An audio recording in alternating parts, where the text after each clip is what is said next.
Meu nome é Beatriz Ampar, eu sou médica de família e comunidade, tenho formação em cuidados paliativos, em fitoterapia, sou docente da saúde coletiva na UEL, estou fazendo doutorado lá também.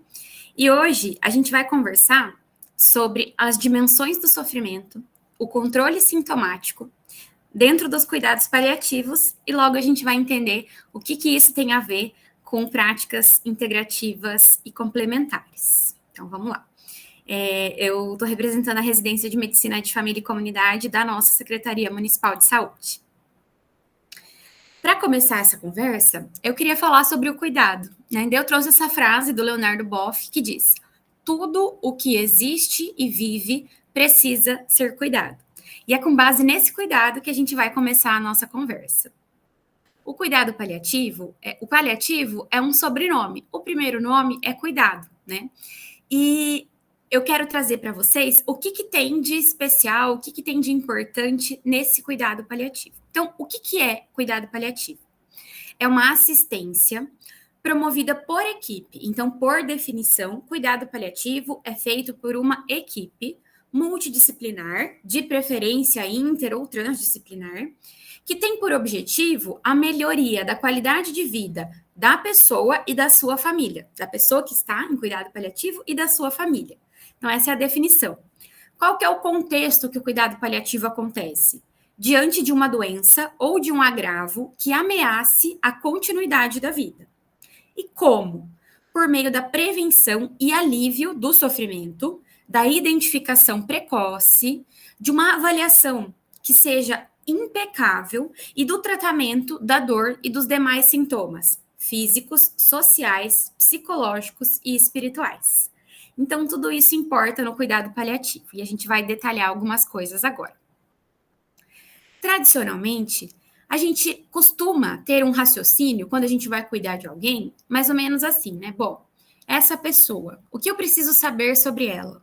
O que a torna única no mundo? Saber esse tipo de coisa nos ajuda a fazer o cuidado, né? Para além disso, a gente sempre pensa, quem é a família dessa pessoa? E família, a gente sabe que não é pai, mãe, cachorro e filhinho. Família é quem importa, quem não abandona aquela pessoa. Então, pode ser um amigo que mora junto, pode ser um cachorro que mora, né, que acompanha a pessoa, pode ser pai e mãe, pode ser uma avó, pode ser um responsável pela instituição que essa pessoa está, enfim. Então, família é quem não abandona, quem está ali do lado, né? Quem tem esse vínculo de família, não necessariamente de sangue. E isso importa também no cuidado da pessoa. E geralmente esse núcleo familiar que essa pessoa faz parte vem de uma comunidade, né? Que tem seus valores, suas potencialidades. Então, geralmente a gente faz meio que esse raciocínio. Dentro do cuidado paliativo, a gente sempre tem que levar em consideração as dimensões do sofrimento, que vão se transformar em dimensões do cuidado. Então, todos nós somos formados por uma esfera física, uma esfera emocional, uma esfera espiritual e uma esfera social. Toda vez que a gente controlar uma dessas esferas sem levar em consideração a outra, o cuidado vai ficar meio capenga. Então, não adianta você conhecer a última medicação mais top do mundo para X doença, para tal dor, sendo que você não fez uma abordagem do cuidado emocional dessa pessoa, sendo que você deixou o espiritual de lado. Então, é por isso que a gente tem que fazer cuidado paliativo em equipe. Porque para conseguir abordar e cuidar de todas essas esferas, a gente precisa de várias pessoas envolvidas nisso. E o que englobam, né, essas esferas? Dentro da esfera física, nós temos lesões, machucados, feridas, nós temos dor, nós temos náusea, vômito, constipação, coceira, problemas bucais, enfim. Então, tudo que é físico está dentro dessa esfera. Esses machucados, esses sintomas, eles podem ser causados pela doença de base, pelas doenças que a pessoa já tinha antes de ter aquela doença que ameaça a continuidade da vida, e até por alguns tipos de tratamento. Então, por isso que a gente tem que ter muita comunicação e planejar cada intervenção para ver se realmente vale a pena para aquela pessoa. Então, isso é a esfera física. Existe também a esfera psicológica ou a esfera emocional. Dentro dessa esfera estão os nossos sentimentos, o medo de sofrer, as experiências traumáticas prévias, a ansiedade pelo que ainda está por vir, o desconhecimento do problema, e ninguém fala sobre isso, fica aquele cerco do silêncio, né? Ninguém te conta o que está acontecendo com você, mas você sente que você não está normal, que seu corpo não está bem, que você está debilitado. A desesperança, você não vê a luz no fim do túnel e você se sente desamparado. Então, tudo isso está na esfera psicológica. Na esfera espiritual, entram os questionamentos de significado de vida, de propósito, de fé. Pode ser que nesse momento entre algum espaço de negação ou de barganha com Deus, e não necessariamente Deus como Deus da Bíblia, por exemplo. Pode ser com a crença superior que a pessoa tenha. Pode ser Buda, pode ser Alá, pode ser a natureza, pode ser, enfim. Então, a gente não pode confundir aqui nessa esfera espiritualidade e religiosidade. Religiosidade diz respeito a práticas religiosas, né? Ou a uma religião estruturada. Agora, mesmo quem não tem uma religião, tem a sua espiritualidade. Todo mundo tem algo que é sagrado. E o sagrado são as coisas que valem a nossa vida. Então, o que vale a sua vida? É Deus. Então, a sua espiritualidade está relacionada com a sua religiosidade. Mas o seu sagrado pode ter a ver com a natureza, pode ter a ver com as relações humanas, e a gente precisa aprender a respeitar esses momentos. E conseguir acolher a culpa, a solidão, as incertezas que as pessoas podem vir a desenvolver nesse momento da vida. Perguntas úteis, né? No cuidado espiritual. Você está em paz? O que eu posso te ajudar para deixar você em paz?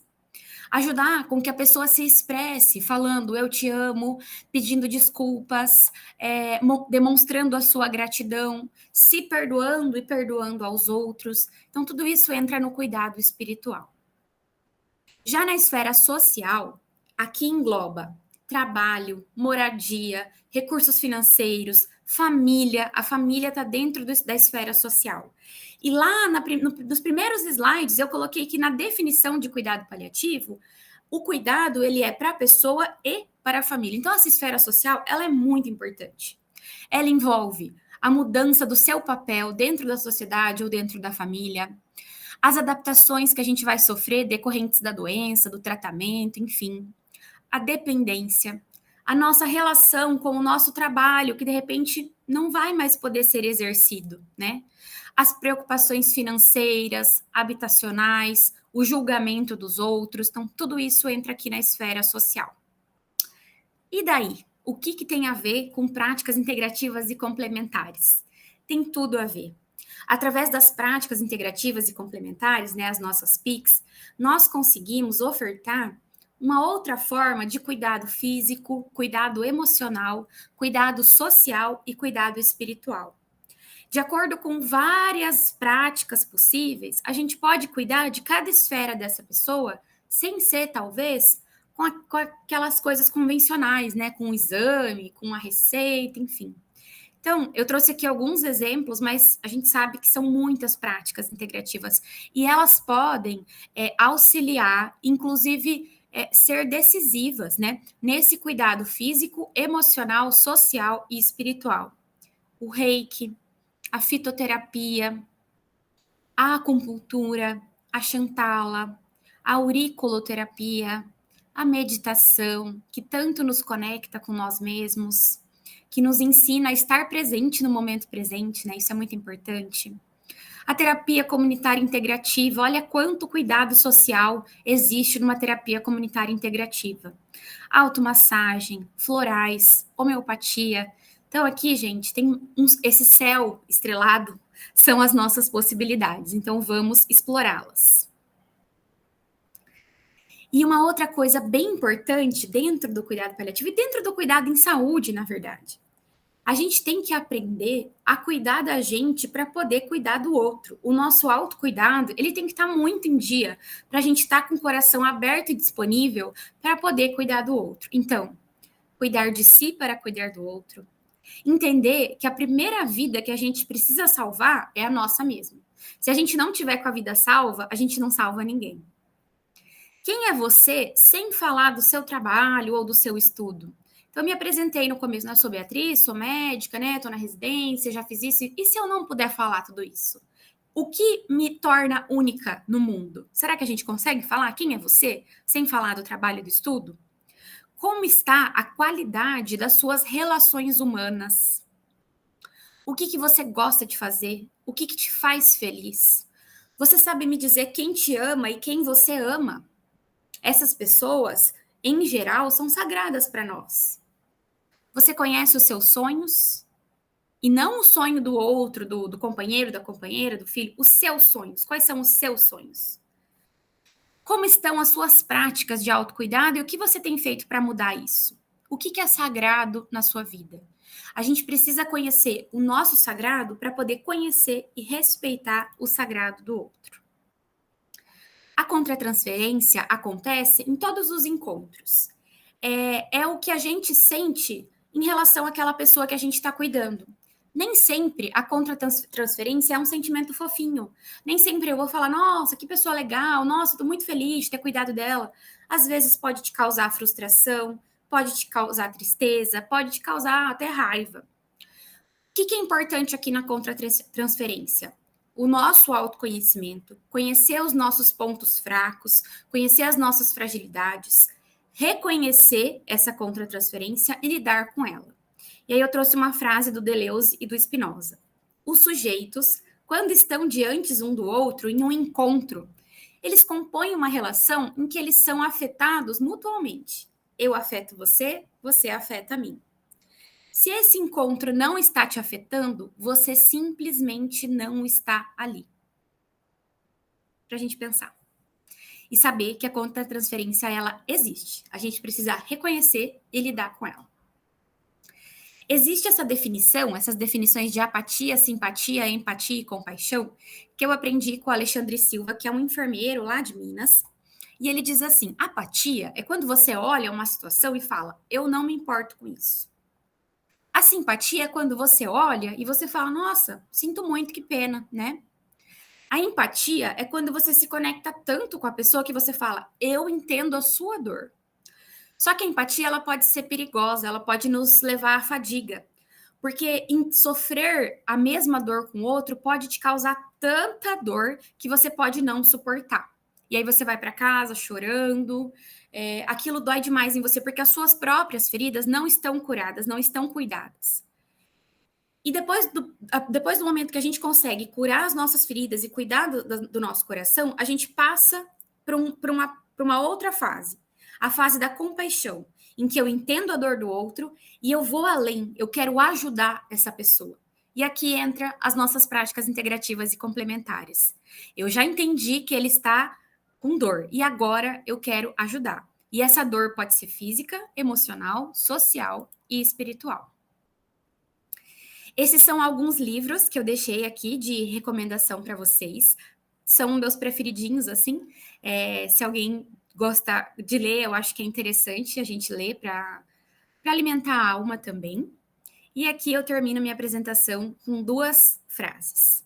Duas da mesma autora, Cicely Saunders. A primeira, o sofrimento humano só é intolerável quando ninguém cuida. E é por isso que nós temos que ser profissionais do cuidado. E a outra dela, a Cicely Saunders, ela foi assistente social, enfermeira, médica e escritora. Ao cuidar de você no momento final da vida, eu quero que você sinta que eu me importo pelo fato de você ser você. Gente, essa é a minha frase preferida da vida. Me importo pelo fato de você ser você.